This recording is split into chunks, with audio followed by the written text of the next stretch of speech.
오늘 살펴볼 하나님 말씀은 마태복음 6장 19절에서 24절까지의 말씀입니다. 겸하여 섬길 수 없는 하나님과 재물이라는 본문 말씀의 제목을 가지고 함께 주신 말씀 나누겠습니다. 지난 시간까지 저희는 특별히 마태복음 6장에 들어와서 외식하는 자의 기도가 잘못된 것임을 주님으로부터 교훈을 받으면서 특별히 이 기도가 사람들 앞에 보이려고 하는 것, 사람들과 연관되어 있는 것, 그것은 잘못된 것이다 라는 말씀을 살펴보면서 주님께서 참된 기도에 대해서 말씀해 주셨습니다. 그 참된 기도는 주기도문으로서 하늘 아버지께 기도하는 바로 그 기도의 내용을 살펴봤는데요. 특별히 지난 시간에는 시험에 들게 하지 마옵시고 다만 악에서 구하옵소서 라는 이 마지막 주님께서 주기도문 마지막 부분을 살펴봤습니다. 그래서 저희가 이 땅을 살면서 시험을 당할 수밖에 없는 그러한 환경들이고 우리가 그러한 시험 속에서 결국에는 악으로부터 구원받는 그것을 소망할 수밖에 없는, 그래서 하나님, 우리는 정말 하나님의 도우심이 없이는 악으로부터 해결받을 수가 없습니다 라는 궁극적인 하나님만이 우리의 구원자라는 청원, 그 기도를 주 앞에 드리는 것으로서 모든 기도는 결국 나는 없습니다. 나는 할 수 없습니다. 오직 주님이 주시지 않으면 안 됩니다. 주님의 나라가 임하야겠습니다. 주님의 통치가 임하야겠습니다. 주님께서 결국 나의 삶을 인도하시는 분입니다. 모든 것입니다. 이렇게 고백하는 그런 내용을 살펴봤습니다. 그와 동일한 같은 맥락으로 오늘 19절 이하의 말씀도 마찬가지의 내용을 가지고 제가 이 말씀을 살펴볼 수가 있습니다. 특별히 이 말씀은 뭐냐면 결국 주님께서 산상수훈을 통해서 알려주는 것은 나라는 존재가 결국 드러나는 것이냐 아니면 하나님이 높임을 받는 것이냐, 바로 이것이 진정한 신앙의 문제라는 것입니다. 우리가 신앙이란 뭔가, 신앙이라는 것은 다른 것이 아니라 하나님이 높임 받아야 되는 자리에 있는 것, 그 나를 통해서, 나라는 부족한 자를 통해서 하나님이 영광을 받으시는 것, 바로 그것이 신앙의 자리입니다. 그런데 사람들이 신앙생활하면서 하나님이 받아야 될 영광과 높임의 자리에 자기가 들어가 있을 때 바로 그것은 이제 신앙에서 탈락하는 것입니다. 주님은 이것을 굉장히 중요하게 다루고 계십니다. 그래서 성경 전체를 통해서, 특별히 예수님께서 이 마태복음 이 산상수훈 말씀을 통해서 그 부분을 다루고 있고요. 그 외 성경 전체, 특히 신약 성경 전체가 바로 이 부분을 강조하고 있습니다. 결국 인간은 뭔가, 인간은 존재는 뭔가, 인간은 하나님을 높이기 위해서 하나님 안에서 존재하는 것이 우리다. 교회는 바로 무엇인가? 하나님의 영광을 위한 존재가 교회다. 제가 에베소서 살펴보는 것처럼 결국 교회는 뭔가? 결국에 교회는 모든 하늘에 있는 권세자들, 통치자들에게, 그리고 모든 만물에게 드러내기 위해서, 전시하기 위해서 주님께서 예비시켜 놓은 바로 하나님의 영광을 드러내는 존재다. 교회라는 가치는 거기 있습니다. 교회가 스스로가 높아져서 우리가 스스로 높아져서 우리가 대단한 사람이 되자가 절대 아닙니다. 우리가 굉장한 사람이 되자가 절대 아닙니다. 우리는 오직 하나님의 영광만을 위한, 하나님 나라만을 위한 존재다. 바로 그것이 저희들이 신앙인데요. 그러한 신앙생활을 함에 있어서 여러 가지 어려움이 많습니다. 왜냐하면 우리는 세상이라는 곳에 살고 있고 아직 혈과 육이라는 육체에 묶여 있고, 더 나아가서 우리는 영적 전쟁인 대상인 마귀, 사단의 유혹을 받습니다. 시험을 받습니다. 그래서 그런 것들을 우리가 극복을 해야 되는데요. 극복하고 사는 것, 그것이 바로 우리의 신앙의 문제고, 오늘 특별히 19절 이하의 말씀에서도 바로 그런 문제를 다루게 됩니다. 특별히 주님께서 19절에서 24절까지의 말씀은 좀 더 세상이라는 이 관점, 우리가 주님만을 높여드려야 될 영광스러운 존재가 되어야 되는데, 세상이라는 것이 우리로 하여금 주님께 영광 돌리지 못하게끔 하는 그런 세력으로 존재하고 있다는 것입니다. 그래서 주님께 영광을 돌리지 못하게끔 아니라 세상이라는 존재는 어떤 정도냐면 세상을 사랑하게끔 한다는 겁니다. 이게 세상입니다. 이게 세상을 잡고 있는 사단입니다. 사단이 원하는 건 뭔가? 사단이 원하는 것은 궁극적으로 사단으로부터 우리가 벗어나는 것이 아니라 오히려 사단에게 묶여서 사단을 따르도록 하는 것이 사단의 목적이라는 거예요. 그 세상을 잡고 있는 세상이라는 존재는 우리로 하여금 뭘 요구하냐면 세상을 사랑하도록 요구합니다. 또 한편으로는요, 그 반대적으로 보면 25절 이하에 보면은 이제 여러 가지 상황 속에 이 세상 속에 있는 우리를 통해서 우리가 겪는 경험들인데요. 먹을 것, 입을 것, 또 뭐 여러 가지 이런 것을 우리가 경험하게 되는데 먹을 것, 입을 것 문제 앞에 사람들은 뭐 하냐면 염려한다는 것입니다. 염려라는 부분. 세상을 사랑하도록 요구하는 세상에 강한 요청이 있는 반면에 또 세상을 거절하려고 하니까 세상을 살면서 염려가 오더라는 거예요.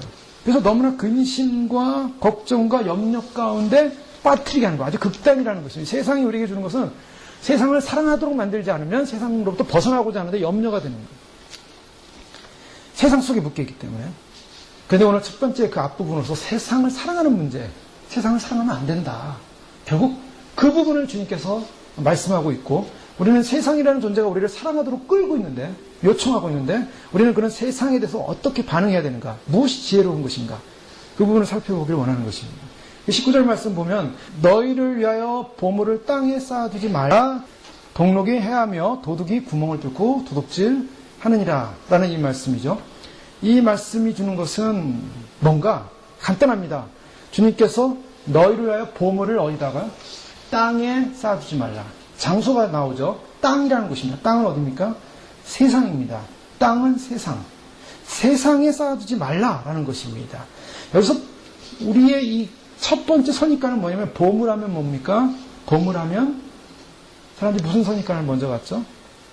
돈에 관한 생각을 합니다. 그래서 돈을 땅에 쌓아두지 말라. 물론 돈이 포함됩니다.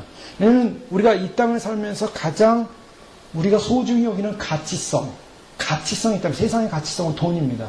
그 사람들이 세상에서 가치 있는 삶을 살고자 하면 돈을 추구하게 되어 있습니다. 그래서 주님께서 이제 살펴보겠는데요. 그 돈에 관한 말씀 계속 많이 하세요. 돈에 관한 말씀, 또 부에 관한 말씀 많이 합니다. 자, 보물이 뭔가?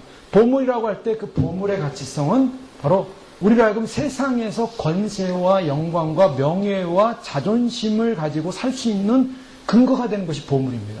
여러분 왜 보물이 소중합니까? 그 보물이라는 것은 나를 가치 있게 하는 것입니다. 나를 존귀하게 하는 것입니다.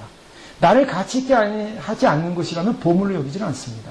근데 나라는 존재를 가치 있게 하고 나의 자존심, 나의 자아, 나를 만족시켜주고 나를 높여주고 나라는 가치성이 그걸로 말미암아 아주 빛이 나게끔 하는 존재, 가치성, 그게 보물인데 그 보물이라는 것이 세상적 관점에서 보면은 여러 가지 힘을 가지고 있습니다. 보물은 힘을 가지고 있어요. 그래서 나의 가치성을 높이는 것이 바로 물질의 개념으로 많이 들어와 있습니다. 그래서 저희가 보물을 땅에 쌓아두지 말라라는 이 보물을 말할 때는 사실 돈 플러스 나의 가치성을 높이는 모든 그런 영역을 말하고 있습니다. 그 세상이라는 영역입니다. 어떤 사람에게는 돈이 절대적인 보물이 될 수가 있어요. 그럼 어떤 사람은 돈이 보물이 안 될 수가 있습니다. 어떤 사람에게는 돈이 아니라 세상적인 명예나 자랑이나 사람들로 높임받음이라든가 인정받음이라든가 또 자기의 은사라든가 또 자기가 대단한 굉장한 존재라는 그런 존재를 인정받는 것 자체가 다 보물에 들어갈 수 있어요. 자, 그래서 보물을 땅에 쌓아두지 말라라는 이 말은 그런 세속적 가치관을 바로 나를 위해서, 나를 존귀케 하기 위해서, 나를 높이기 위해서 존재하게끔 하지 말라라는 것입니다. 왜냐하면은 우리의 존재는 뭐라 그랬습니까? 하나님의 영광을 위한 존재라는 겁니다. 하나님의 영광을 위한 존재인데 하나님께 영광을 돌려야 될 그 존재가 하나님께 영광을 돌리지 않고 내가 높임을 받고 내가 영광을 받는 자리에 가는 것. 바로 그것이 보물이고 그 보물로 인해서 내가 만족스러워지고 내가 영광받는 자리에 있는 것. 바로 이 땅입니다. 죄라는 뭔가? 죄라는 것은 하나님께 드려야 할 경배를 대신 빼앗는 것이 죄입니다. 죄라는 것은 어떤 경향을 갖고 있는데요. 예를 들면 사람들에게 대접받고 군림하고 명령 내리고 싶고 그래서 내가 높아지고 싶고 내가 파워를 갖고 싶고 내가 굉장한 사람이 되고 싶고 내가 구제를 하거나 내가 기도라도 사람들에게 인정받고 싶고 사람들이 알아주길 원하고 그래서 다 자기에게로 초점을 맞추는 것 자체가 죄입니다. 그래서 주님께서 오늘 보물을 땅에 쌓아두지 말라라고 하는 이 말 속에는 고린도서 10장 3절 이하의 말씀 보면 우리가 육신으로 행하나 육신에 따라 싸우지 아니하노니 우리의 싸우는 무기는 육신에 속한 것이 아니요 오직 어떤 견고한 짐도 무너뜨리는 하나님의 능력이라. 모든 이론을 무너뜨리며 하나님 아는 것을 대적하여 높아진 것을 다 무너뜨리고 모든 생각을 사로잡아 그리스도에게 복종하게 하니. 자, 육신으로 행하나 육신에 따라 싸우지 아니하는데 우리의 싸우는 병기는 무기는 육신에 속한 것이 아니라 견고한 짐도 무너뜨리는 하나님의 능력인데 하나님 아는 것을 대적하여 높아진 모든 것을, 모든 생각을 사로잡아 그리스도께 복종한다. 자, 결국 우리의 가치성은 어디냐면, 우리의 가치성은 하나님 앞에 복종하는 것, 하나님 앞에 무릎 꿇는 것입니다. 그리스도에게 순종하고 복종하는 것이 바로 그것이 우리의 존재인데, 우리가 그리스도에게 순종하지 않고 내가 들어가고 내가 그 자리에 들어가서 내가 높임을 받는다는 거, 그래서 그것이 나로 하여금 나를 존귀케 하는 일을 했다면은 그것은 죄가 되는 거예요. 우리가 신앙생활 하면서도요, 신앙생활을 열심히 합니다. 열심히 하는데 그 열심히 하는 그 의미가 뭔가, 나를 즐겁게 하기 위해서 열심히 하면은 그거는 죄를 짓는 거예요. 나를 만족시키고자 신앙생활을 하면 그건 잘못한 것입니다.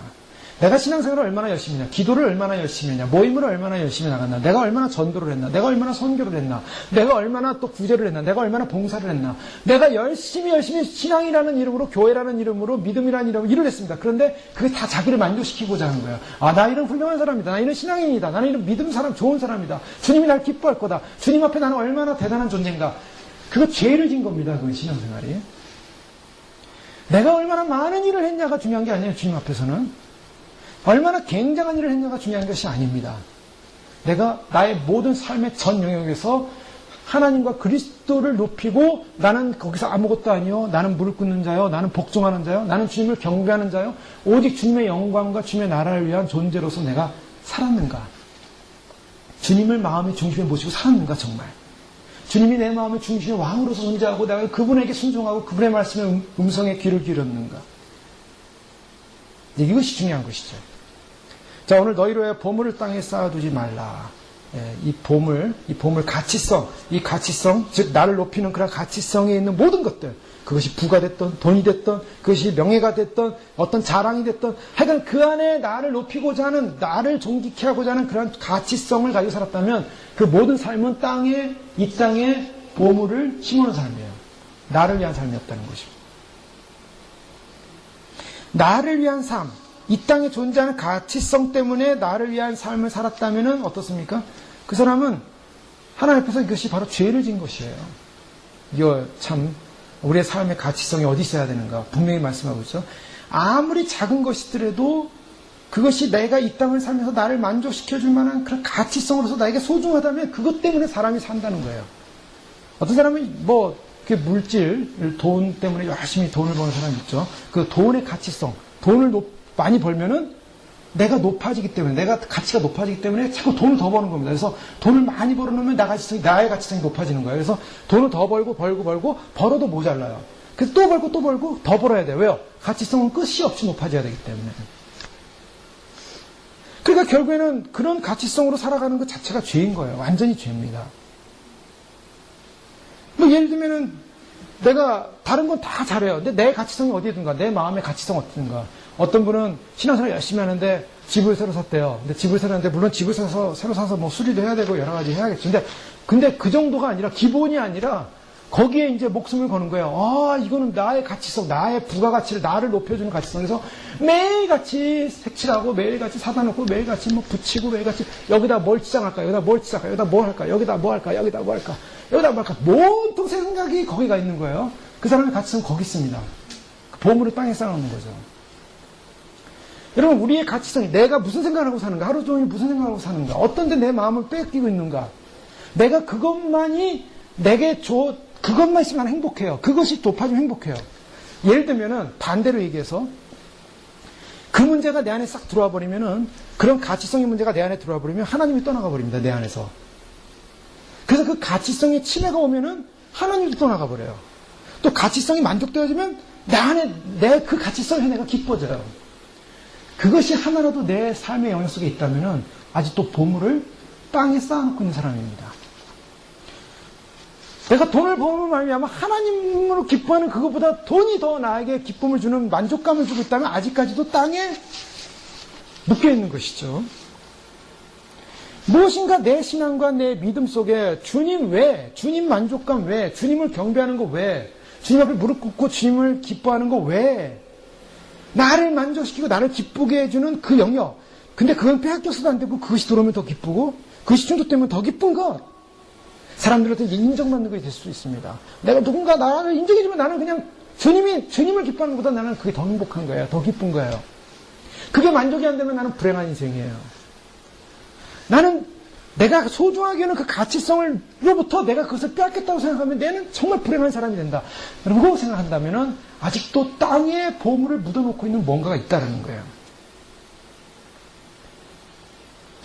이 말씀의 의미를 제가 확대 해석한 겁니다. 이 보물이라는 가치성. 그래서 보물이 단지 물질과 재물의 문제만이 아니라 우리의 마음속에 있는 가치성을 말하고 있어요. 심령의 가치성. 우리의 그러한 소중의 가치성. 어떤 사람은 가족일 것입니다. 어떤 사람은 자녀일 수도 있습니다. 어떤 사람은 하여간 가치성이라는 것이 사람마다 다 달라요. 그래서 예수님께서 뭐라고 했습니까? 나를 따르면 부모도 형제도 자식도 버릴 수 있어야 된다고 말씀했어요. 굉장히 냉정하세요. 주님 말씀이. 근데 그것이 중요해요. 왜냐? 그렇다고 해서 정말 다 버리라는 그 메시지가 아니라 그 의미는 가장 중요한 내가 이 땅을 살면서 주 예수 그리스도 외에 더 어떠한 나를 만족시켜주고 나의 가치성을 높여주는 존재가 있다면은 그것은 아직도 주님 안에서 온전한 거듭남이 일어나지 않은 것입니다.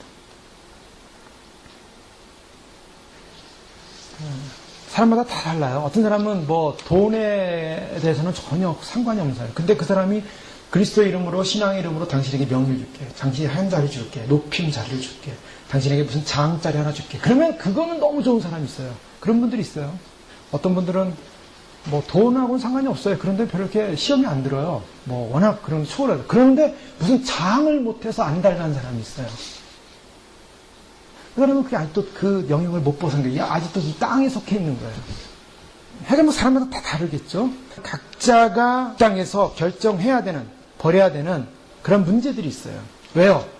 그것이 이제 바로 주인이 누구냐의 문제입니다. 로드십 문제가 생겨요. 이 지금 주님이 말씀하시는 가장 핵심은 로드십이에요. 누가 주인이냐. 지금 여기서 너희를 위하여 보물을 땅에 쌓아두지 마라. 즉 땅에 쌓아두는 사람은 주인이 누굽니까? 자기라는 거예요. 근데 오직 너희를 위하여 뭐합니까? 보물을 하늘에 쌓아두라. 하늘에 쌓아두는 사람은 주인이 누굽니까? 주인이 하나님이라는 거예요. 하나님이기 때문에 하늘 영역에 관심이 있습니다. 근데 땅에 사는 사람은 주인이 나기 때문에 나에게 관심이 있어요. 자, 이 부분을 분명히 하라는 겁니다. 근데 오늘 말씀에서 이 말씀을 처음 딱 보는 순간 무슨 메시지가 딱 들어오냐면 저는 이 말씀을 다시 보는데 너희를 위하여 보물을 땅에 쌓아두지 말라. 거기는 종과 동록이 하며 도둑이 구멍을 뚫고 도둑질하는 뭡니까? 간단합니다. 이 땅에 쌓아놓는 보물은 다 없어진다는 거예요. 간단합니다. 주님이 알려주시는 거예요. 성경 말씀을 진리 그대로 받아들이고 말씀 그대로 받아들여야 됩니다. 우리는 이제 주님 만나야 되는데 주님 만나기 위해서 우리는 이 말씀을 오늘 밤에 그대로 받아들여야 됩니다. 이 세상에 쌓는 보물은 다 사라진다는 거. 자, 종과 동록으로 인해서 해야해지며 도둑이 구멍을 뚫고 도둑질하느라 다 없어진다는 거예요. 그러니까 이 세상에 아무리 심어봤자 헛된 삶이라는 거예요. 헛된 삶. 이 세상에 아무리 심고 아무리 노력해봤자 헛된 거 다 지나가 버린다는 겁니다. 그냥 남는 게 없는 거예요. 종과 동록으로 인해서 썩어져 가고 그 다음에 도둑이 도둑질해 간대요. 무슨 말이냐? 간단하게 얘기하면, 더 간단하게 얘기하면 이 땅에서 헛된 인생 살지 말라는 겁니다. 이 땅에 심는 거, 이 땅에 나의 가치성 높이는 거 다 헛된 인생이라는 거예요. 왜요? 이 주인 문제가 생겨요. 마태복음 19장에 보면은 한 젊은 관원이 예수님을 찾아옵니다. 예수님이 찾아와서 어떤 사람이 죽게 와서 가로되 19장 16절에 보면 선생님이여 내가 무슨 선한 일을 하여 영생을 얻으리까라는 질문을 했습니다. 이 사람은 그래도 굉장히 종교적인 열심히 있는 사람, 종교인이에요. 그래서 신앙생활 열심히 했던 사람입니다. 그런데 예수께서 가라사대 어찌하여 선한 일을 내게 묻느냐? 선한 일은 오직 한 분이시니라. 네가 생명에 들어가려면 계명을 지키라 그랬습니다. 그랬더니 이 부자 청년이 뭐라고 했습니까? 난 계명을 다 지켰습니다. 종교적인 열심히 있는 사람이에요. 살인하지 말라, 간음하지 말라, 도둑질하지 말라, 거짓 증거하지 말라, 내 부모를 공경하라, 네 이웃을 내 몸같이 사랑하라. 이거 다 지켰대요, 청년이. 아, 이 정도면 완벽한 사람 아닙니까? 저희는 10계명 말씀 앞에 서서 우리가 10계명 다 지켰다고 말할 수 있겠습니까? 이 청년들이 다 지켰대요. 그만큼 경건되게 살았어요. 남들이 봐도 경건된 사람이에요. 그런데 아직도 부족한 것이 무엇이 있습니까? 라는 질문을 합니다. 그러니까 주님께서 뭐라고 하십니까? 내가 온전하고자 할진대 가서 내 소유를 팔아 가난한 자들에게 주라. 그리하면 하늘에서 보화가 내게 있으리라. 자, 이제 주님께서 이제 하늘의 보화 얘기를 하고 있습니다. 지금 하늘의 재물을, 보물을 하늘에 쌓아두라는 이 말씀하고 맞는 거죠. 하늘의 보물을 쌓아두라. 하늘의 보화가 있을 것이다 라고 하시면서 그 다음 하신 말씀이 뭐예요? 그리고 와서 나를 쫓으라. 이 말씀을 주목하셔야 돼요. 이 말씀이 뭐냐면 이 청년이 지금 열심히 종교생활하고 신앙생활을 했습니다. 믿음생활 남들 볼 때 뭐 기도도 많이 했겠고 뭐 금식도 했겠고 또 뭐 얼마나 종교적인 열심을 가지고 율법을 지켰겠습니까? 제사란 제사, 예배란 예배 하나도 빠지지 않았고요. 모임이란 모임 한 번도 빠진 적 없고요. 열심히 신앙생활한 사람이에요. 남들이 볼 때는 모범, 뭐 교회라면 모범, 뭐 무슨 훌륭한 직분자입니다. 그런데 주님이 말씀하세요. 뭐라고 말씀합니까? 온전하고 잔치인데 내 소유를 팔아라. 자, 그리고 그럼 하늘에서 보화가 있을 것이다. 그 소유가 팔아서 없어지는 거 아니라 그랬어요. 분명히. 소유를 팔아 가난을 나눠주면 어디에? 하늘에 보화가, 하늘에 상급이 쌓이는 거예요. 그렇게 분명히 말씀하셨어요. 주님이 뭐 손해보라는 거 아니에요. 주님이 손해보지 말고 진짜 이득을 얻으라는 겁니다. 이 세상을 통해서. 그리고 뭐라고요? 그리하고 나를 쫓으라. 이게 무슨 말입니까? 그랬더니 청년이 뭐예요? 재물이 많음으로 이 말씀을 듣고 근심하여 가니라. 여기서 중요한 겁니다. 예수님께서 이제 부자는 천국에 들어가기 어렵다고 말씀하시면서 약대가 바늘기로 들어가는 것이 부자가 하나님 나라에 들어가는 것보다 쉽다라고 얘기하셨어요. 자, 이 비유, 유명한 비유죠. 근데 여기서 중요한 핵심은 뭐냐면 뭡니까? 나를 쫓으라예요. 이 비유에서 가장 중요한 건 이 청년에서 가장 중요한 문제가 뭐냐면 이 청년의 주인이 누구였냐라는 겁니다. 이 청년의 주인은 물질이었어요. 주님께서 이 부분을 말씀하고 있는 거예요. 세상의 보물을 땅에 쏟는, 땅에다가 쌓아두는 사람은 주인이 누구냐는 거죠. 주인이 그 세상에 쌓는 보물이라는 거예요. 그게 주인이에요. 그 사람이. 그 사람의 마음의 중심에 그게 있어요. 그 사람의 모든 가치성은 거기 있어요. 그걸로 인해서 자기가 행복해지고 불행해져요. 그걸로 인해서 기분 좋아지고 나빠져요. 그걸로 인해서 자기가 삶의 가치성을 느끼고 가치성이 없어져요. 그게 있다면 그게 주인이에요. 주님 뭐라고 하십니까? 그거를 안아주고, 그 물질이면 물질을 안아주고, 다른 거면 다른 거 다 집어버리고, 누구를 쫓으라? 나를 쫓으라. 주인이 누구여야 된다고요? 예수님이어야 한다는 것입니다. 여기서 가장 중요한 핵심은 우리가 이 땅을 살면서 가장 중요하게 우리의 중심에 누가 있었냐면 예수님이 있었고 예수님을 따라야 한다는 거예요. 그 가치성으로 완전히 변화되지 않으면 우리가 하는 모든 행동은 다 땅에다가 쌓아두고 땅에 쌓아두기 때문에 나중에 고린도서 3장에 나오는 주님께서 마지막 심판, 공육 심판하시죠. 얼마나 큰일 했고 얼마나 대단한 일 했는가. 심판하실 때 불로 확 불어보니까 다 나무여 집으로 된 것은 다 타버리고 금, 보소로 된 집들만 안 타더라. 즉 천국에다가 열심히 주님을 모시고 주님 중심으로 살고 주님 앞에 믿음으로 살았던 사람들은 천국에 보화가 쌓이지만 이 땅에 자기가 중심에 쌓인 사는 사람은 천국에 없어요. 다 태워지고 없어지는 겁니다. 주인이 누구냐? 그래서 요한복음 6장 27절에 예수님 말씀하신 썩는 양식을 위하여 일하지 말고 영생하도록 있는 양식을 위하여 하라. 이 양식은 인자가 너에게 주리니 인자는 아버지 하나님의 인치신 자니라. 자, 썩는 양식 뭡니까? 이 땅의 것 잠깐이라는 겁니다. 없어진다는 것입니다. 사라진다는 것입니다. 그래서 11에서 11장에 나오는 믿음의 사람들의 삶의 특징은 뭡니까? 믿음의 사람들의 삶의 특징은 이 땅에 목적을 두지 않았다는 거예요. 그게 11에서 11장의 하나의 중요한 주제 중에 하나입니다. 왜냐하면 아브라함이 부름을 받고서 이 땅에 순례자로 살았어요. 그리고 모세는 더 나은 본향을 사모했고 아브라함은 더 나은 본향을 사모했고 그리고 주님께서 상주심을 바라봄으로 말하면 모세는 이 땅이 아니라 주님의 영광스러운 나라를 바라봤어요. 이게 뭡니까? 이 땅은 잠시 지나간 나그네라는 거예요. 나그네라는 분명한 인식 속에 살 때 우리의 가치성이 이 땅에다가 보물을 쌓는 것이 아니라 바로 영원한 주님이 계신 곳, 주님이 함께하는 곳, 주님의 뜻 가운데 우리가 보물을 쌓을 수 있다는 것입니다. 왜요? 거기는 안전한 곳이기 때문입니다. 좀과 동록이 행하지 못하고 도둑이 구멍을 뚫지 못하고 도둑질도 못하느니라. 여기서 이제 이 말씀을 간단하게 보면 정말 우리가 어떤 인생을 살아야 되는가, 어떤 인생이 정말 복된 인생인가, 어떤 인생이 정말 승리하는 인생인가 간단합니다. 주님 나라를 바라보면서 믿음으로 사는 인생이 결국에는 승리하는 인생이고 복된 인생이에요. 우리의 삶은 이 땅에 잠시 주님이 주신 것 임대하고 사는 거예요. 주님이 맡겨놓으신 겁니다. 맡겨놓으신 것 가지고 사는 거예요. 그 맡겨놓으신 것 가지고 주님이 결산하는 날이 온다 그랬어요. 성경을 봅시죠. 이 하나님과 예수님 외에, 그 외에 모든 이 땅에 사는 하나님의 종들은 다 위임된 종이에요. 다 주님의 청직이에요. 어느 누구도 자기가 주인이 없어요. 나는 이것들을 어떻게 하나님의 영광을 위해 살 것인가? 우리가 대면해야 될 분은 하나님인데 하나님 앞에서 내가 어떤 결단을 할 것인가? 하늘의 보물을 쌓아놓기 위해서 어떤 삶을 살 것인가? 이 문제에 고민을 해야 됩니다. 그래서 주님께서 이 땅의 보물은 덧없는 것이고 지나가는 것이고 하루살이 같은 것이고 좀과 동록이 있다. 부패한다는 겁니다. 썩는다는 것입니다. 변화된다는 것입니다. 그리고 도둑이 가져간다. 파멸시킨다는 것입니다. 그 파멸이 뭔가? 이 땅에 아무리 묻어봤자 이 땅은 죄로 말미암아 인간들이라는 모든 그 가치성은 다 파멸된다는 거예요. 다 파괴돼요. 자, 이 땅이 지금 파괴되기 시작하죠. 어떤 파괴가 될까? 경제가 파괴되기 시작합니다. 정치도 무너질 것입니다. 이 나라 정치들이 무너지면서 적그리스도의 정치 치하로 들어갈 거예요. 다 무너지는 거예요. 사단에게 다 점령당하기 시작합니다. 그래서 이 땅의 것들은 점점 무너지는데요. 파멸이 어떤 모습으로 오는가? 누가복음 16장에 보면 이제 아주 대표적인 예가 나오고 있습니다. 누가복음 16장 19절 이하 보면 한 부자와 나사로 얘기가 나오지 않습니까? 근데 한 부자는 자색 옷과 고운 베옷을 입고 날마다 호화로이 연락했다라고 말하고 있습니다. 근데 나사로는 어떻습니까? 거지인데요.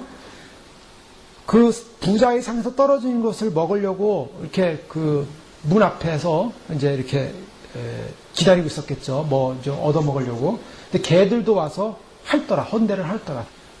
그런데 거지가 죽어서 천사들에게 받들려 아브라함 품에 올라가고요. 부자도 죽어 장사됩니다. 사람이 죽었으니까 장사 지내지 않았겠습니까? 부자니까 얼마나 장사를 잘 지냈겠어요. 근데 어디로 갔습니까? 저가 음부의 고통 중에 눈을 들어. 음부에 떨어졌어요. 장사 잘 지내면 뭐합니까? 장사 잘 지내고 굉장히 지내고 비석 뭐 묘자리 좋은 데 얻어가지고 잘 묻어놓고 그 다음에 묘비 딱 세우면 뭐합니까? 아무리 장사를 멋지게 부자니까 얼마나 장사를 그냥 자손들이 얼마나 잘 지냈겠어요? 음부에 가 있어요. 지옥에 떨어졌어요. 근데 거기서 아브라함 품에 있는 앉은 나사로를 보면서 그 나사로 손끝에 있는 물을 잠깐 찍어가지고 내 혀에다 서늘하게 하소서. 내가 이 불꽃 가운데 고민하나이다. 예수님이 하신 말씀에 이 부자가 지옥에 갔을 때 어떤 상황이냐. 불꽃 가운데 있는 거예요. 지금 불꽃 가운데서 고통당하고 있는데 아브라함이 얘기하는 거예요. 얘 너는 살았을 때 좋은 것을 받았고 나사로는 고난을 받았으니 이것을 기억하라. 이제 저는 여기서 위로를 받고 너는 고민을 받느니라. 우리가 너희서 큰 구렁이 있어 넘어갈 수도 없다. 너도 못 넘어온다. 그러니까 이제 이 부자가 이제 나사로에게서 물 한 방울 찍어가지고 자기 혀에다 대는 거 포기했어요. 그 대신 뭐합니까? 나처럼 지옥에 안 오게 해달라. 저 내 형제 5이 있는데 5쯤 가서 나사로를 좀 보내라고. 그때 뭐라고 합니까? 모세와 선지자가 전한 말씀이 있다. 그러니까 아닙니다. 모세 선지자 가지고 안 됩니다. 직접 나사로가 가야 됩니다. 그러니까 뭐라 그래요? 아브라함이? 모세와 선지자의 말을 안 듣는 사람은 죽었다가 살아난 사람이 전에도 안 들을 것이다. 네, 요즘 많은 분들이 지옥의 소리 많이 간증하지 않습니까? 지옥의 소리 들어요. 그런데 참 그 소리를 듣고 깨어나면 감사한 일인데 오직 답답하면 주님께서 지옥의 소리를 들려주겠습니다. 오직 답답합니다. 그런데 중요한 거는 사실 지옥의 소리를 듣는다고 사람들이 깨어나지가 않아요. 하나님의 저 선포되는 말씀, 메시지, 이 성경의 예언들, 계시들 이거 보고 눈이 열려야 돼요. 그래야 지옥의 소리가 들려요. 근데 그게 아니고 주님 오신다는 메시지와 말씀이 들리지 않으면 아무리 지옥의 소리를 들려도 그때뿐이에요. 근데 지금은 주님이 급하시니까 많은 영계의 상황들을 많이 알려주고 계세요. 세상에서 베드로서 1장 4절에 보면 정욕을 인하여 세상에서 썩어질 것을 피하여 신의 성품에 참여하라. 세상은 어떻게 된다고? 썩어진다는 거예요. 그러니까 세상은 썩어지는 부패성을 갖고 있어요. 다 시듭니다. 꽃도요 잘라놓으면 시들어버려요. 그리고 조금 지나면 어떻게 버려집니다. 버려져요. 이 땅의 모든 것은, 이 땅에 속한 것은 다 버려지고 불태워지게 돼 있어요. 왜요? 인간의 죄로 말미암아 타락돼서 썩어가는 거예요. 부패해가는 거예요. 그런데 여기다가 왜 심냐는 거예요? 여기다가 왜 투자라는 거예요? 여기다가 아니라는 거예요. 우리의 삶의 모든 가치성은 인간의 죄성, 인간의 몸도 부패해갑니다. 용모도 부패해갑니다. 사람들이 나이 들어갈수록 어떻게 합니까? 그냥 어떻게든지 안 늙으려고 노력도 많이 하잖아요. 그래서 무슨 주사도 맞고 막 수술도 하고 얼굴도 피고 막 주름살도 피고 그런다는데 그게 뭐냐, 인간의 마음 속에는 그런 젊고자 하는, 젊어지는 하는 욕망이 있죠. 그런데 사실은 그래봤자 소용없어요. 왜요? 점점 부패해가는 거예요. 죄로 말미암아. 이 땅의 것은 다 부패해갑니다. 아무리 위대한 천재도요, 치매 같은 거 걸리면은 뇌 활동이 정지해버려요. 뇌 활동이 아름답지 못해요. 가장 불쌍한 사람은 뭐냐면 철학자들이에요. 진정한 진리를 찾고 이 땅의 의미와 가치성을 뭔가 찾으려고 평생을 찾았지만 진리에 이르지 못했어요. 땅에는 좀이 먹고 녹이 쓴 것으로 인해서 완전한 진리에 이룰 수가 없는 거예요. 도적이 뚫고 도적질해 갑니다. 세상의 것 다 무너지는 거예요. 광우면도 건물도 기계도 이제 환란 때가 되면 인간이 만든 모든 물질은 다 무너집니다. 지금이 다 무너뜨려요. 바벨론은 다 무너뜨려요. 저 빌딩도 다 무너뜨릴 것입니다. 쓰나미가 오든 지진이 나든 다 무너뜨리게 돼 있어요. 다 무너집니다. 섬들도 없어지고 산들도 없어지고 다 무너뜨려요. 하나님이 다 흔들어 버려요. 그리고 그냥 그 태양의 열로 인해서 사람들을 녹이고 철도 녹이고 다 녹여버린다 그랬어요. 인간이 만든 모든 의학들 아무도 쓸모도 없게 돼 있어요. 다 병균이 돌기 시작하면 그 아무것도 고칠 수 없고 아무 약도 없고 전부 다 죽어가는 거예요. 병균 가운데 다 무너집니다. 인간의 모든 과학, 지식, 인간이 했던 모든 것들, 세상 것에 투자하고 세상 것에 투자했는데 결국에는 누릴 수 있는 건 아무것도 없고 다 잊어버리고 다 도둑맞고 마귀에게 다 도둑맞고 다 빼앗기고 그 다음 어떻게 합니까? 입도 못마저도 다 벌거벗긴 채 지옥 불에 들어갈 때 다 뻘거벗겨서 들어가는 거예요. 지옥 간 사람들 보십시오. 옷 입고 있는 사람입니다. 아무도 없어요. 다 잃어버리는 거예요. 다 잃어버리는 거. 지금 주님이 하신 말씀 잘 들어야 됩니다. 왜요? 너희의 보물을 땅에 쌓아두지 말라. 반드시 부패하고 반드시 없어지고 반드시 끝나고 반드시 다 파괴된다. 다 무너질 것이다. 그러니까 세상에서 세상 것 얻지 못하고 세상 것 만족하지 못하고 세상에서 내가 높아지지 못하고 세상에서 내가 부를 못 누리고 세상에서 명예 못 누리고 세상에서 못 누린 것 때문에 억울해하지 마세요. 그 세상에서 누린 것 자체가 죄예요. 왜요? 세상에서 누리고 싶어 했기 때문에. 주님이 아니라 내가 누리고 싶었던 거예요. 내가 만족하고 싶었던 거예요. 내가 행복하고 싶었던 거예요. 내가 왕이 되고 싶었던 거예요. 내가 지배자가 되고 싶었던 거예요. 고린도서 4장 18절 우리의 돌아보는 것은 보이는 것이 아니요 보이지 않는 것이니 보이는 것은 잠깐이요 보이지 않는 것은 영원합니다. 눈에 보이는 거 이 땅 잠깐이라고 말씀하고 있어요. 주님의 나라 영원한 나라 죄와 부패가 없는 나라입니다. 완전한 나라요 거룩한 나라요 그 완전하고 거룩한 그곳에 보물을 쌓아둬라. 근데 오늘 주님께서 무서운 말씀합니다. 이 보물 있는 곳에 21절에 네 마음도 있느라 굉장히 무서운 말씀이에요 이게. 자, 보물을 땅에 쌓아두지 말라. 왜? 마음이 거기가 있기 때문이에요. 보물을 주님 나라 쌓아놓으라. 그 마음이 거기 있다는 거예요. 자, 마음이 있고 생각이 있고 영이 있는 곳이에요. 마음이 그쪽에 있어야 한다는 겁니다.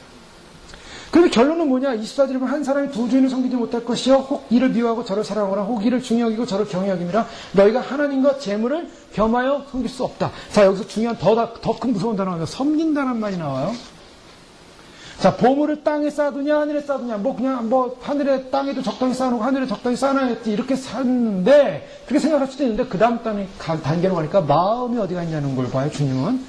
그 다음에 그렇게 마음이 있는 곳에 뭐가 있냐? 월십이 있다는 거예요. 섬김이 있다는 것입니다. 주님의 나라에 보물이 쌓인 사람은 주님을 예비하고, 하나님 나라를 경배하고, 하나님 나라를 위해 사는 거예요. 그런데 이 땅을 에 보물을 쌓아놓으면은 그 마음이 그쪽에 가 있고 모든 감정, 애착심, 감수성, 나의 모든 것 그걸 예배하고 있더라는 거예요. 자, 주님 앞에서 내 마음이 하나님도 예배하고 땅에 있는 보물을 예배하고 있어요. 지금 보물을 그냥 땅에다가 쌓는 게 아니라 그 예배하고 있는 거예요. 자기를 예배하고 있고 명예를 예배하고 있고 돈을 예배하고 있고 예배한다는 거예요. 주님은 그렇게 보시는 거예요. 섬기느니라. 인간의 정욕과 욕망으로 말미암아 생긴 모든 인간의 모습은 어떻게 되냐? 결국 세상을 예배하고 세상이 심어놓은 땅에 심어놓은 보물을 예배하더라는 거예요. 자, 그렇게 예배하는 사람은 어떻습니까? 배신하는 거예요. 오늘 이거 누구에게 주는 말씀은 제자들에게 주는 말씀입니다. 크리스찬에게 주는 말씀이에요. 자, 그렇게 보물이 땅에 있는 사람은 어떻게 하는 사람이냐? 배신한다는 거예요. 배신한다. 자, 예수님 오심을 마지막 때에 주님 오심을 준비하는 사람 중에 주님 오심을 배신하는 사람이 있다면 그 사람은 반드시 땅에 보물을 쌓아놓은 사람입니다. 쌓아놓고 있는 사람이거나 그걸 예배하는 사람이에요. 그것을 사랑하는 사람이에요. 주님을 사랑하는 것이 아니라 그것을 사랑하는 거예요. 주님 분명히 얘기했어요. 두 주인을 섬길 수 없다. 주인이 누구냐라는 거예요. 주인을 묻는 거예요. 주인. 주인이 누구냐? 그래서 사도 바울은요, 두 주인을 섬기다가 결국 세상으로 간 사람을 얘기해요. 대만은 디모데후서 4장 10절에 이 세상을 사랑하여 나를 버리고 데살로니가로 갔고, 대마가 왜 바울을 버렸는가? 세상을 사랑했다 그랬어요. 주님을 사랑해야 되는데 주님을 사랑하던 사람이 주님을 사랑하지 않고 세상을 사랑하니까 바로 바울을 버리고 그리스도를 버리고 하나님을 버리고 신앙을 버리더라는 거예요. 자, 그런 사람에게 주어지는 한 가지 하나님의 선언이 있습니다. 요한복음 3장 30절에 아들을 믿는 자는 영생이 있고 아들을 순종치 아니하는 자는 영생을 보지 못하고 도리어 하나님의 진노가 그 위에 머물러 있느니라. 자, 하나님을 버린 인생, 그 다음에 주어지는 상황은 뭡니까? 하나님의 진노가 머물러 있느니라. 자, 심판을 받게 된다는 거예요. 자, 소망 없는 비참과 회한과 비통과 후환의 영원 세계로 저주받은 운명이 될 것이냐? 아니면은 주님의 영광스러운 나라를 소망하면서 우리가 이 세상의 사랑, 이 세상을 사랑하는 어떠한 가치성과 어떠한 존재성을 끊어버릴 것이냐. 그리고 어떻게 해야 됩니까? 주님을 사랑해야 돼요. 주님께서 누가복음 21장에 보면 그 마지막 때 그 여러 가지 종말 상황이 나옵니다. 종말 상황이 나오는데 그 마지막 때 종말 상황이 여러 가지가 있어요. 근데 그 종말 상황을 우리가 뭐 어떻게 지금 해석할 수는 없지만, 그러나 결론이 뭔가 34절 이하에 보면 너희는 스스로 조심하라. 자, 이거 누굽니까? 마지막 때 사는 사람이에요. 그렇지 않으면 방탕함과 술 취함과 생활의 염려로 마음이 둔하여지고 뜻밖의 그날이 덕과 같이 너에게 임하리라. 자, 이날은 온 지구상에 구하는 모든 사람에게 임하리라. 이러므로 너희는 장차올 이 모든 일을 능히 피하고 인자 앞에 서도록 항상 기도하며 껴있으라. 우리 하늘의 보물 쌓기 위해서는 어떻게 됩니까? 이 세상의 가치성, 이 세상에서의 가치성의 문제를 해결해야 돼요. 그 이 세상의 가치성의 문제를 해결하는 방법은 항상 기도하며 주님 앞에 진정한 가치성이 어디 있는가를 깨어서 재고 생각하고 결단하고 판단하고 그리고 결정하고 행동해야 돼요. 세상 속의 땅에 보물을 쌓는 사람은 세상의 모든 지력과 지식을 모아가지고 땅이라는 것에 투자를 해요. 근데 그 땅이 주는 건 뭡니까? 결국에는 파멸이에요. 우리의 영과 hum과 전 존재가 주님을 향하여 주님께 투자해야 되는데 주님께 투자하지 않으면 안 됩니다. 세상도요. 세상도 세상 일을 하는 사람에게 요청하는 게 뭡니까? 충성을 요구해요. 헌신을 요구합니다. 충성과 헌신해야 돼요. 세상도. 그래서 세상이 기뻐해요. 어디 가서 어디 가서 일한다고 생각해 보세요. 주인이 그 종업원에게 원하는 게 뭘까요? 충성과 헌신입니다. 돈은 시간당 똑같은 돈 주는데 원하는 건 충성과 헌신을 요구해요. 세상도 그래요. 세상도 그래요. 그런데 우리의 오리지널은 뭡니까? 내가 세상에 충성과 헌신할 것이냐, 아니면 내 마음을 다하고 목숨을 다하고 생각을 다하고 힘을 다하여 주 너의 하나님을 사랑할 것이냐. 그 부자층에 가서 내 소유를 팔아 가난한 자들을 주라. 그리고 와서 나를 쫓으라. 주님을 쫓을 것인가 세상을 쫓을 것인가. 나의 주인이 누군가. 아비나 어미를 나보다 더 사랑하는 자는 내게 합당치 아니하고 아들이나 딸을 나보다 더 사랑하는 자도 내게 합당치 아니하고 내가 누가 더 주인인가? 누가 더 주인임? 내가 따라야 될 주인인가? 자, 우리는 잘못하면은 우리가 주님을 사랑한다고 하고 주님을 모시고 산다고 하지만은 우리가 우리의 마음속에 아직도 세상이라는 보물을 사랑하는 것이 있을 수가 있어요. 자, 열왕기하 17장 보겠습니다. 이스라엘 백성이 어떻게 했는가? 열왕기하 17장 한번 살펴보시겠습니다. 구약성경 592페이지에 있는데요. 17장 24절 이하의 말씀인데요. 좀 기는데 찾아보시죠. 열왕기하 17장 24절 이하의 말씀 보면 북이스라엘이 아수르에게 넘어갔어요. 아수르에게 이제 망했습니다. 사마리아 성, 북이스라엘의 수도였던 사마리아 성에 이방 나라 바벨론 사람과 또 이아와 구다와 하맛과 스발라임과 그런 사람들을 옮겨다가 살게 했어요. 근데 문제가 뭐냐면 그들이 거주하면서 살 때 사자들이 와가지고 몇 사람을 죽이는 사건이 일어납니다. 그러니까 사람들이 뭐라 그러냐면 이 땅에 살면 하나님을 섬겨야 되는데 하나님을 섬겨야 할 땅에 와서 이방 사람들이 하나님을 섬기지 않으니까 사자가 와서 이렇게 물어서 죽였다. 그 하나님을 섬겨야 된다. 그러니까 아수르 왕이 제사장 한 사람을 갖다가 잡아온 제사장 한 명을 베델에다가 놓고 살게 하고서 하나님을 경외하는 것, 하나님을 섬기는 법을 이방 사람에게 가르쳐 줍니다. 그 재밌는 거죠. 아수르라는 이방 나라가 이스라엘 땅을 점령했는데 거기서 여러 가지 몇 명이 죽게 되니까 하나님을 섬겨야 된다. 하나님을 섬기는 법을 배우게 됩니다. 그러므로 29절에 보면 그러나 각 민족이 각기 자기의 신상들을 만들어 사마리아 사람이 지은 여러 산당들에 두되 각 민족이 자기들이 거주한 성읍에서 그렇게 하여 바벨론 사람들은 숫꽃 분옷을 만들었고 굿 사람들은 네르가를 만들었고 하마 사람들은 아시마를 만들었는데 이러면서 쭉 나오다가 32절 말씀 보십시오. 그들이 또 여호와를 경외하여 자기 중에서 사람을 산당의 제사장으로 택하여 그 산당들에서 자기를 위하여 제사를 드리게 아니라 자 여호와를 경외하여 제사도 드리게 하나님을 섬기기도 합니다. 우상도 섬깁니다. 33절 말씀 보십시오. 이와 같이 그들이 여호와도 경외하고 또한 어디서부터 옮겨왔든지 그 민족의 풍습대로 자기의 신들도 섬겼더라. 자 무슨 문제가 발생했습니까? 자 하나님 여호와 하나님만을 섬기라 했는데 여호와 하나님만을 섬기지 않고 이방 신도 섬기고 하나님도 경외했다라고 말했어요. 그래서 34절 이하에 보면 그들이 오늘까지 이전 풍속대로 행하여 여호와를 경외하지 아니하며 또 여호와께서 이스라엘이라 이름을 주신 야곱의 자손에게 명령하신 율례와 법도와 율법과 계명을 준행하지 아니하는도다.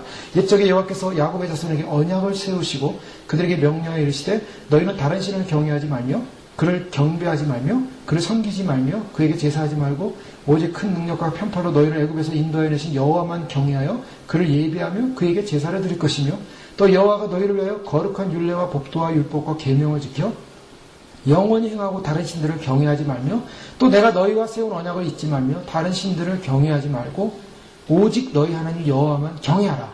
그가 너희를 모든 원수의 손에서 건져내리라 하셨으나 40절 말씀 한번 같이 읽어보겠습니다. 그러나 그들이 듣지 아니하고 오히려 이전 풍속대로 행하였느니라. 자 여기 뭐라고 말씀하고 있냐면 하나님을 섬겨야 된다고 얘기하고 있어요. 하나님을 섬겨야 된다고 얘기하는데 저들의 결론은 뭐냐면 듣지 아니하고 오히려 이전 풍속대로 행하였다. 하나님을 섬겨야 된다 그러는데 하나님을 섬기지 않고 그러나 그들이 듣지 않을까. 자 이게 무슨 말입니까?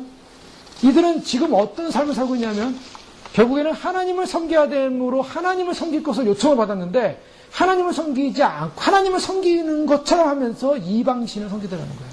그것이 바로 인간의 마음입니다. 우리 안에는 죄성이에요. 우리 안에는 죄성은 어떻습니까? 두 가지를 다 섬기려고 해요. 그것이 세상에 속한 사람이에요. 땅에 속한 사람이다. 이런 땅에 속하고 세상에 속한 사람을 향하여 사도 바울은 디모데에게 마지막 때를 경고하면서 디모데전서 6장에서 이렇게 경고합니다. 디모데전서 6장 말씀 보십시오. 6장 6절 이하의 말씀. 여기 보면은 이제 자족하는 마음을 얘기하면서 세상에 아무것도 가지고 온 것이 없으니 아무것도 가지고 가지 못할 것이다. 그러면서 부활한 자들아 시험과 올무, 어리석고 해로운 욕심에 빠지는데 파멸과 멸망에 빠지는데 돈을 사랑하며 인만하게 뿌리가 된다. 그래서 미혹을 받아서 믿음에서 떠나 근심으로써 자기를 찔렀다. 자, 결국 이게 이제 물질적 개념, 마지막 시대 물질적 개념 속에 들어오게 되는데 사람들이 이 물질적 개념 속에서 시험과 올무로 인해서 욕심에 떨어져서 결국 돈을 사랑함으로 미혹을 받아서 근심으로서 자기의 찔름으로 말미암아 결국에는 믿음에서 떠나게 된다. 그런데 오직 너 하나님의 사람아, 뭐라 그러죠? 이것들을 피하고 의와 경건과 믿음과 사랑과 인내와 온유를 따르며 믿음의 선한 싸움을 싸우라. 영생을 취하라. 이를 위하여 내가 부르심을 받았다. 주님이 우리에게 요청하시는 것은 뭐냐면 지금 이러한 세상에 속한 가치성을 따르지 말고 뭘 따르랍니까? 의와 경건과 믿음과 사랑과 인내, 온유를 쫓고 우리의 가치성이 어디 있어야 되냐면 세상 속에 땅에다가 심는 땅의 가치, 땅의 보물의 가치성이 아니라 영적인 가치성입니다. 그래서 의와 경건과 믿음과 사랑과 인내, 온유를 심고 믿음의 싸움을 싸우고 영생을 취하는 영생을 취하기 위해서 부르심을 받았다는 것입니다. 그러니까 영생을 취하기 위해서 부르심을 받은 영원한 생명을 위해서 부르심을 받은 우리가 단지 지금 세상 속에서 앞으로 썩어질 그런 물질적, 보물적 개념을 쫓다가는 다 미혹돼서 죽는다는 거예요. 그러면서 뭐라고 말씀하냐면 14절 우리 주 예수 그리스도께서 나타나실 때까지 여기서 이제 나타나실 예수님이 오실 때까지입니다. 너희는 어떻게 하라고요? 흠도 없고 책망받을 것이 없이 명령을 지키라.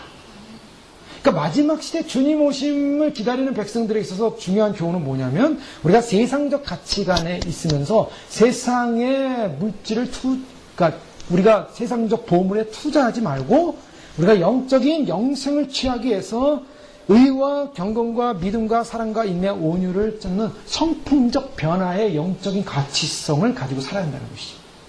그러면서 기약이 이르면 하나님이 그의 나타나심을 보이시니 하나님은 복되시고 유일하신 주권자시여 만왕의 왕이시여 만주의 주시라. 그래서 16절 말씀 보십시오. 오직 그에게만 죽지 아니함이 있고 가까이 가지 못할 빛에 거하시고 어떤 사람도 보지 못하고 또 볼 수 없는 이시니 그에게 존귀와 영광과 권능을 돌릴지어다. 그러면서 부한 자들을 명하여 마음을 높이지 말고 정함이 없는 재물에 소망을 두지 말고 우리에게 모든 것을 후히 주사 누리게 하시는 하나님께 마음을 두며 선을 행하고 선한 사업을 하고 나누어 주기를 좋아하며 너그러운 자가 되게 하고 그 다음에 장래에 자기로 해 좋은 터를 찾아 참된 생명을 취하는 것이니라. 부가 나쁘다는 게 아닙니다. 지금 부가 나쁘다는 게 아니라 부한 자로서의 삶을 어떻게 살 것을 말씀하고 있어요. 우리의 가치성이 부한 자로서의 삶의 가치성이 의미가 있는 것이고 부하려고 하는 그 목적을 두고 사는 그러한 가치성, 세상적 탐욕의 가치성이 묶여 있으면은 반드시 어떻게 됩니까? 미혹을 받아 믿음에서 떠나 자기를 찔른다. 미혹받아 믿음에서 떠난다는 겁니다. 자, 이러한 불행한 사건이 벌어진다는 것이죠. 그러면서 누가복음 16장 말씀 보겠습니다. 누가복음 16장 불의한 청지기가 나옵니다. 그러면 우리는 어떻게 살아갈 것인가? 이 불의한 청지기는 종말론적인 긴장 속에서 그리고 주님으로부터 칭찬을 받은 청지기로 알려져 있지 않습니까? 16장 1절에 보면 제자들에게 있을 때 어떤 부자에게 청지기가 있었는데 이 청지기가 어떻습니까? 주인이 듣기를 주인의 소유를 낭비한다는 말이 그 주인에게 들려서 어떻게 보면 이 청지기를 그만두게 하려고 했어요. 파이어 시키려고 했어요.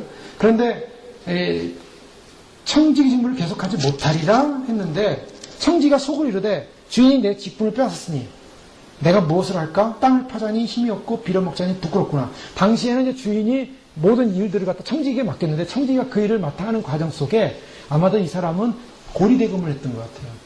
그 당시에 원래 이자를 받고 돈을 빌려주면 안 되는데 이자를 받고 돈을 빌려주는 일을 많이 했다고 합니다. 그러니까 이 사람이 지금 이제 큰일 났어요. 자기가 이제 일을 그만두게 생겼어요. 자, 긴장이 왔죠. 개인적인 종말론적인 어떤 개인적인 종말의 여기가 비유로 보면 개인적인 종말론적인 이제 심판 선고가 된 거예요. 이제 너는 끝났다. 그때 이 청지기가 어떤 생각이 들었냐면 내가 이렇게 하다가 큰일 나겠구나. 내가 좀 좋은 일을 해야겠다. 어떤 좋은 일? 어차피 내가 그동안은 주인의 돈을 막 허비했던 사람이에요. 근데 이 주인의 돈을 허비했고 낭비하던 사람이 이제 어떻게 하기로 하냐면 주인에게 빚진 사람들을 오라 해가지고 자기가 높은 고리를 받았던 그 고리를 낮추기 시작하는 거예요. 빚진 자를 일일이 불러 먼저 온 자에게 이르되 내가 내 주인에게 얼마나 빚졌느냐? 말하되 기름 100마리니다. 여기 내 증서를 가지고 빨리 앉아 50이라 쓰라. 이러면서 이제 막 빚진 것을 판단해 주는 거예요. 근데 당시에 고리대금은 어떻게 했냐면은 율법에 하면 이자를 받지 말라 그랬는데 율법에는 이자를 받지 말라 그러니까 예를 들면 50을 빌리려면은 이자를 50을 받아서 100을 받아야 되는데 그렇게 하면은 율법에 이자를 50을 받게 되는 거 아닙니까? 그러니까 빌릴 때 어떻게 하냐면 계약을 맺기를 너 나한테 100을 빌렸다. 50을 주면서 100을 빌렸다라고 계약을 맺는 거예요. 그 100을 돌려주면 빚진 건 100밖에 없으니까. 그러니까 결국 서류를 가지고 장난을 하는 거죠. 근데 실제로 50을 빌렸는데 100을 써서 50이라는 이득을 받는 그런 상황이었어요. 그러니까 불러다가 50을 깎아주는 거예요. 그러면 50을 깎아주고 하는 거예요. 그러니까 이 소문이 들렸어요. 소문이 어떻게 들렸습니까? 그 집, 그 주인이 돈을 고리대금을 했는데, 원금을 그대로 받더라. 이자를 깎아주더라.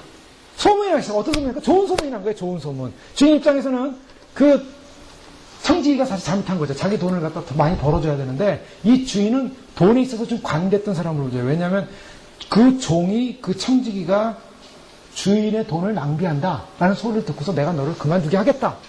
아직 그만둬서 내쫓긴 당한 건 아니에요. 그만두게 하겠다라고 통보를 했어요. 근데 아직 내쫓진 않았어요. 그 상황에서 지금 일이 벌어지는 거예요. 지금 불의한 청지기입니다. 예?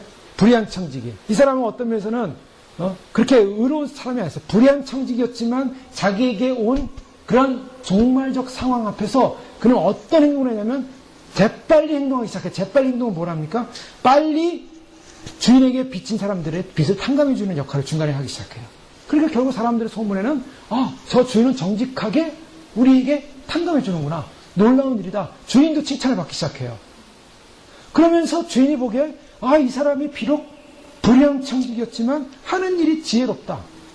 주님 보시기에 지혜롭다는 거예요. 그러면서 그 지혜로운 청지기를 보라 라고 하면서 불의의 재물로 친구를 사귀라. 그러면 재물이 없어질 때 그들이 너희를 영주할 처소로 영접하리라.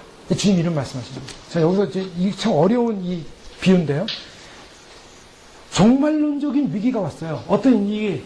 우리는 지금 주님 것을 가지고 살고 있습니다. 주님 것을 가지고 살고 있는데 우리가 우리 것을 위해 살기 시작했어요. 그걸 뭐라 하면 주인 입장에서는 낭비하기 시작했다는 거예요. 그런데 주인이 이제 오셔서 이제 너를 끝내겠다 라고 했을 때 이 사람이 어떠냐면 자기의 종말론적인 두려움과 위기 속에 사람들에게 탕감해주는 일을 하기 시작해요. 누구 걸 가지고요? 주인 걸 가지고. 자기 게 아닙니다. 주인 걸 가지고 마음대로 탕감해주기 시작해요. 그 일을 하는 것을 주인이 보고 잘했다. 이게 참 어렵죠. 잘했다. 하나님이 우리를 향해서 볼 때 우리가 이제 주님 오실 때 임박하고 있습니다. 주님 오실 때 임박할 때 우리가 어떤 삶을 살아갈 것인가. 삶의 구체적인 적용을 한다면 우리의 삶이 주님께서 맡기신 여러 가지 상황적 조건들, 그것이 내가 이 땅에 보물을 쌓아두는 인생을 사는 것이 아니라 나에게 주어지는 상황, 조건, 환경을 가지고 내가 주님 것을 가지고 좋은 일을 해야 한다는 거예요. 주님 것을 가지고 관대한 일을 해야 한다는 것입니다. 주님 것을 가지고 너그러운 일을 해야 한다는 것입니다. 왜요? 나는 거기에 묶여있는, 그거를 섬기는 나의 주인이 그게 아니라 나의 주님은 바로 다시 오실 주님이기 때문에 주인이 분명해야 한다는 거예요. 주인이 분명하니까 주인께서 맡기신 나의 일을 어떻게 감당합니까? 이것은 내게 아니라는 거, 내 소유가 아니라는 거, 그리고 또 내가 가지고 있는 보물이라는 가치성이 나를 높여주게 한 것이라면 내가 그걸 예비하는 존재인데 내가 그것을 버리기 시작한다는 거. 내 마음을 버리고 관대하기 시작한다는 거. 사랑하기 시작한다는 거. 용서하기 시작한다는 거. 온유하기 시작한다는 거. 인내하기 시작한다는 거. 물질을 나누기 시작한다는 거. 다 포함되는 거예요. 마태복음 27장 57절에 아리마대 사람 요셉이 나오지 않습니까? 성경에서 그를 부자라 그래요. 부자가 나쁘다는 얘기가 아닙니다. 부자 요셉이라고 나와요. 그런 관원이었고 존경받는 공회원이었습니다. 하나님 나라를 기다리는 사람이었습니다. 그런데 예수님께서 공생애 동안에는 그가 드러내지 않았어요. 왜요? 사람들이 그가 예수님을 따른다고 하면 공회원이었기 때문에 사람들로부터 비난을 받을까 봐 비밀리에 예수님을 믿었어요. 근데 예수님이 제자라 그랬습니다. 근데 예수님이 십자가를 못 박혔을 때 제자들 다 도망갔어요. 제자들 다 도망갔습니다. 그런데 아리마대 사람 요셉만 본디오 빌라도에게 공회원의 이름으로 가서 그 예수님의 시신을 나에게 달라. 굉장한 용기예요. 그거는요, 자기 직분, 자기 유대적 상황 다 포기하는 거였어요. 예수님의 십자가를 보고요, 이 요셉이 드디어 아래에 있다가 빛 가운데로 나타난 거예요. 그러면서 뭐라냐면 그 시신을 내게 달라. 빌라도가요, 공회원이에요. 권세 있는 자예요. 그래, 허락을 합니다. 그래서 요셉이 그 예수님의 시신을 모셔가지고 깨끗한 세마포로 입혀가지고 자기가 죽으면 들어갈 새로 만든 무덤에다가 예수님을 안치하는 거예요. 이 사건이 어떤 사건이냐면 부자 요셉으로 나와요. 이 부자는 언제 예정되어 있었겠습니까? 자기 힘으로 부자가 된 거라고 생각합니까? 성경에 예언이 되어 있어요. 이사야 53장 9절에 보면 그는 강포로 행창하였고 그 입에 괴사가 없었으나 그 무덤이 악인과 함께 되었으며 그 묘실이 부자와 함께 되었도다. 아리마대 사람 요셉의 묘에 예수님을 안치시키는데 부자들이 들어가는 돌로 만든 묘였어요. 근데 그것이 이사야 53장의 이사야를 통해서 이미 부자들의 묘에 예수님의 시신이 안치될 것을 예언하고 있다는 거예요. 아리마대 사람 요셉은 그 일을 위해 부름받은 사람이에요. 이것이 바로 하나님 때에 위탁된 사람들의 사역입니다. 하나님께서 우리를 지금 이 마지막 주님 오시기 직전에 우리를 부르셔서 우리를 하나님 땅을 살게 하시는데 주님께서 오늘 마태복음 말씀을 통해서 우리에게 결국 주시는 도전하시는 말씀은 뭐냐면 우리의 주인이 누군가를 다시 한번 확인하라는 거죠. 나의 주인은 누군가? 우리가 이 땅에 아직까지도 보물이라는 나의 가치성을 높여놓고자 하는 그런 보물이 있다면 이제는 그 주인을 바꿔야 한다는 것입니다.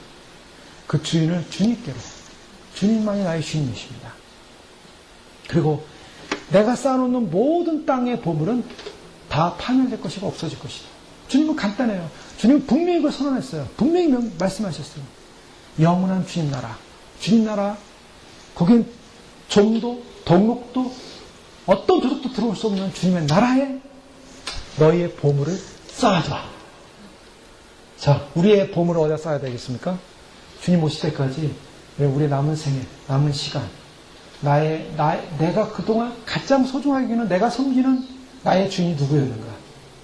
혹시나 11개 나오는 사마리아에 거하는 이방 사람들처럼 하나님을 섬긴다고 하면서도 자기의 신들을 섬기는, 양신을 섬기는 그런 존재가 아니라 주님 분명히 24절 말씀하시죠. 한 사람이 두 주인을 말하고 있어요. 보물 얘기하다가 주인으로 바뀌었어요. 섬기지 못할 것이니 혹 이를 미워하고 저를 사랑하라. 혹 이를 중요하고 저를 경히 여깁니다. 너희가 하나님과 재물을 겸하여 섬기지 못하느니라. 주님 오실 때, 주님이 평가하실 때, 내가 주여 주여 주의 이름으로 일을 했어. 주의 이름으로 이런 대단한 일을 했어. 주의 이름으로 굉장한 일을 했습니다. 내 주인이 내가 아니었다. 그러면 주님으로부터 내가 너를 모른다는 거예요. 그러나 내가 내 주인이 바로 주님 당신이었습니다. 라는 고백이 있을 때 주님 앞에 우리의 모든 하늘에 쌓여진 상급을 해서 기뻐할 뿐만 아니라 주님 영원한 나라에서 영원히 찬양하며 영원히 주님을 기뻐하며 영원히 주인 되신 주님 안에서 부귀 영화를 누리게 되는 줄 믿습니다. 진정한 부귀 영화 주님 나라에서 영원히 누리는 주의 신부들 되시길 주의 이름으로 축원합니다. 기도하겠습니다. 이 시간 기도할 때 그렇습니다. 주님, 우리의 가치성, 우리의 삶의 가치성, 우리의 삶을 볼 때 이 땅에 아직까지도 미련이 있고 이 땅에 아직까지도 쌓아내려고 하는 무엇인가가 우리의 삶 가운데 남아있다면 우리는 주의 신부로서 주님께서 물으실 것입니다. 너의 주인이 과연 누구이냐? 주님께서는 바로 그 주인을 선택하라고 말씀하십니다. 우리가 섬겼던 그 세상에 속했던 땅에 속했던 주인이 있다면 그것을 다 던져버리고 그것을 다 나눠주고 그것을 다 내려놓고 주님 때문에 주님 섬기며 주님 사랑하며 걷게 하소서. 주님 따르게 하소서.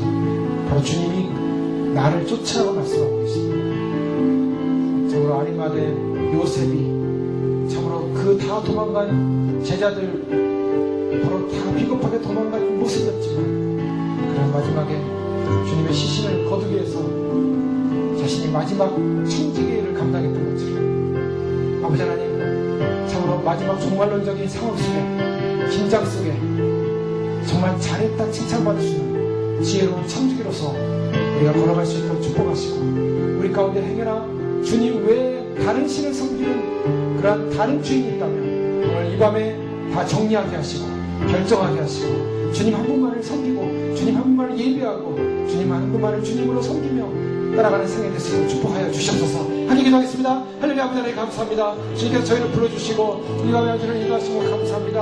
아버지 하나님 참으로 주님 저희가 흥연한 아버지 하나님 참으로 주님 외에 다른 신을 섬기는 부분이 있었다면 아버지 하나님 용서해 주시옵소서. 그것이 물질이 됐던 그것이 아버지 하나님 정신이 됐던 그것이 사람이 됐던 그것이 가족이 됐던 아버지 하나님 그것이 무엇이 됐던 아버지 하나님 주님 외에 주님을 사랑하는 것 외에 주님 아버지 주인으로 모시는 것 외에 주인이 있었다면 다 주님 앞에서 정리하시도록 축복하여 주셨소. 오늘 이 밤에 주님께서 부르시는 줄 믿습니다.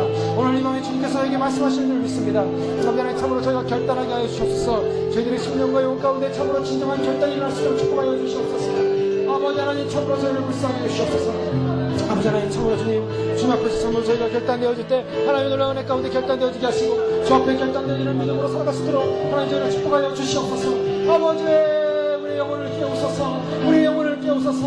아버지 하나님 우리가 참으로 주님 깨어있지 못하면 기도하지 못하고 우리가 잠들 수밖에 없고 우리가 아버지 하나님 깨어있지 못한다면 아버지 하나님 참으로 우리는 참으로 죽을 수밖에 없는데 아버지 우리를 깨우소서. 주의 영광 가운데 깨우소서. 진리 가운데 깨우소서. 생명의 은혜 가운데 깨우소서. 우리의 삶 우리의 물질, 우리의 모든 시간, 우리의 아버지 하나님 모든 마음의 중심, 우리의 가치도 주님 앞에 다 드려놓게 하시고 아버지 하나님 우리의 주인이 바로 예수님이신 것을 우리의 주님이 주인이신 것을 우리의 주님이 주인이신 것을 고백할 수 있도록 축복하여 주시옵소서. 아버지 하나님 참으로 주님께서 이 세상을 사랑하지 말라고 했는데 이 세상을 사랑하지 말라고 했는데 아버지 하나님 참으로 주님 우리 안에서 참으로 이 땅에 이 세상에 우리의 마음을 고음을 심어둠으로 말미암아 아버지 하나님 참으로 주님을 따르지 않고 그 아버지 하나님 보물을 섬기는 그런 일이 일어나지 않도록 아버지 하나님 우리를 깨워주시옵소서. 아버지 우리 영혼을 깨워주시옵소서. 아버지 하나님 주님 말씀하신 줄 믿습니다. 아버지 우리 영혼을 깨우소서. 우리 심령을 깨우소서. 아버지 하나님 우리 마음을 깨우소서. 주의 영광 가운데 우리를 깨우소서. 아버지 하나님 참으로 주님 저희가 아버지 하나님 주님 앞에서 참으로 결단하시는 믿음을 주시고 아버지 하나님 참으로 주님 믿음 안에서 결단하는 그 믿음 아버지 하나님 세상의 어떤 것도 다 썩어질 것이고 세상의 어떤 것도 부패할 것이고 세상의 어떤 것도 아버지 하나님 참으로 주님 외에 섬기는 것이 있다면 주님 외에 섬기는 것이 있다면 그것이 다 주님 보시기에 아버지 하나님 다 그것이 주님 보시기에 아버지 하나님 참으로 주의라고 하고 있는데 아버지 하나님 참으로 주님 마음 가운데 심령 가운데 결단하게 하시고 작은 것부터 작은 하나부터 아버지 우리 마음속에 아버지 하나님 주님으로 생각했던 모든 것이 있다면 아버지 그것을 결단할 수 있는 믿음을 허락하여 주시옵소서. 아버지 하나님 그것을 결단할 수 있는 용기를 허락하여 주시옵소서. 그것을 결단할 수 있는 소망을 허락하여 주시옵소서. 그것을 결단할 수 있는 믿음을 허락하여 주시옵소서. 아버지 하나님 참으로 주님 앞에 우리는 참으로 요청을 받고 있습니다. 마지막 시간을 요청받고 있습니다. 마지막 말씀을 통하여 저희들의 요청을 받고 있습니다.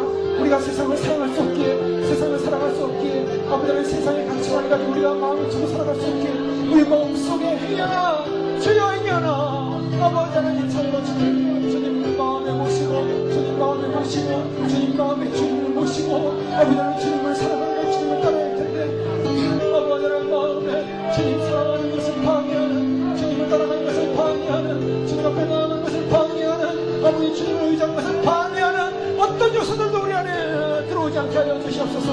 아버지 하나님 우리 마음에 어떤 분열된 마음도 어떤 아버지 하나님의 중심을 잃은 마음도 어떤 아버지 하나님 다른 아버지 하나님 세상의 가치관을 쫓는 마음도 아버지 다 사라지게 하시고 오직 사랑 주님 사랑 아버지 하나님 거룩한 사랑